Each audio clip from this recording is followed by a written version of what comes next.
All right, so I want to talk about a particularly interesting topic, which is the downfall of the United States in the 21st century. And to get sort of a historical perspective on this, you look at how America rose to power, how it became a superpower. The answer is quite simple. America was built on a foundation of strong leaders. George Washington, Thomas Jefferson, Abraham Lincoln, these men had a vision of where the country needed to go, and they were able to get the people to rally behind them, and this is what made them very successful, and this is what made the country very successful. Presidents like Woodrow Wilson, Franklin Roosevelt, they had an international influence and strong leadership that made America into a global powerhouse during that time in the 20th century. And then you look at the last 26 years of presidential history, and it's been an utter fucking disaster.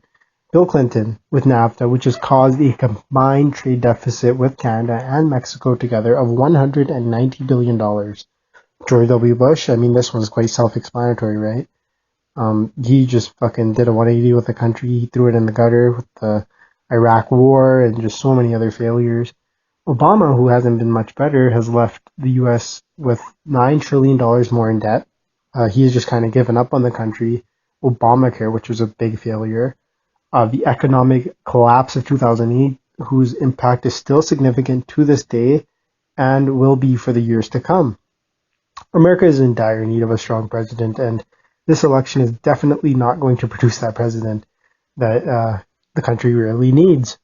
And it's kind of ironic, actually, because people have been saying that this is the biggest election in presidential history, and some go as far as to say that this might be the biggest election in world history, which because there is no good option. You look at the two popular options, Hillary Clinton, Donald Trump, neither one will be able to help America get out of this downward spiral.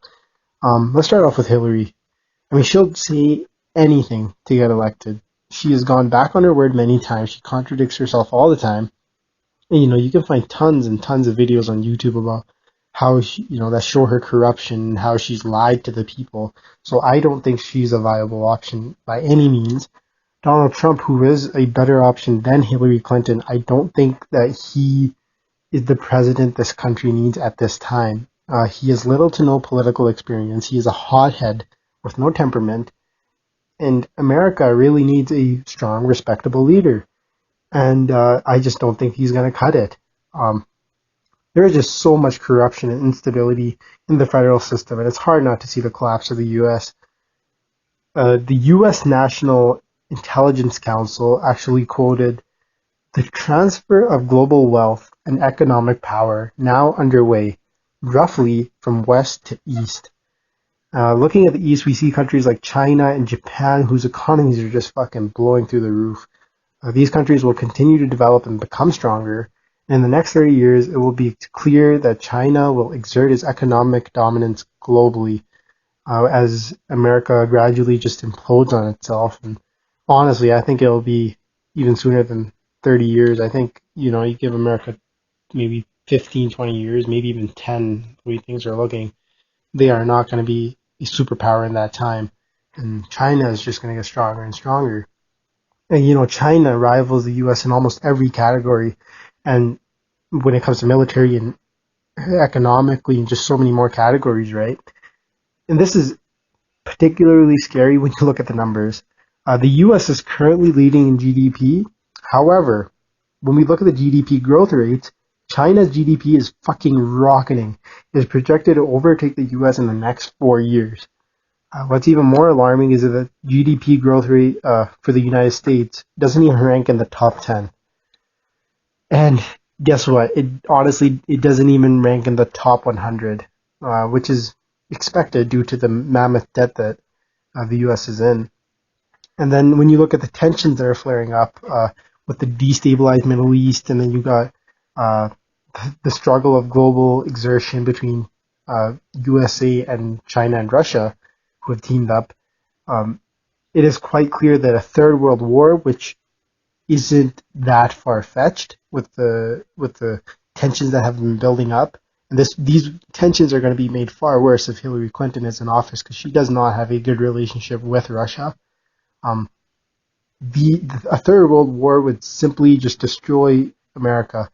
Um, if the world is able to overcome a third world war, if it's able to see another day, America will look very different and it will be an economic disaster. It will not be a power at all in the world anymore, and you would see China and Russia at the top of the ladder. And it's quite scary because, I mean, times are rolling in fast. I think it is America's time. You look at not countries, but powers like British Empire and its colonialism and Soviet Russia and Nazi Germany. I mean, these are tough powers, and they were looking in a better state than America is in right now, and they collapsed. So I mean, I wouldn't give the home team too much of an advantage at this point. America is on skating on thin ice, I'd say. Uh, Collapse is probably imminent because I don't see any of these presidential candidates being strong, effective leaders to kind of get it out of the gutter. So I want to know what you guys think. Let me know in the comments below what you think needs to be done to save the U.S. if it can be saved. I'm always up for a discussion. Share the video, rate it. Probably be posting videos in the future like this. So thanks for watching.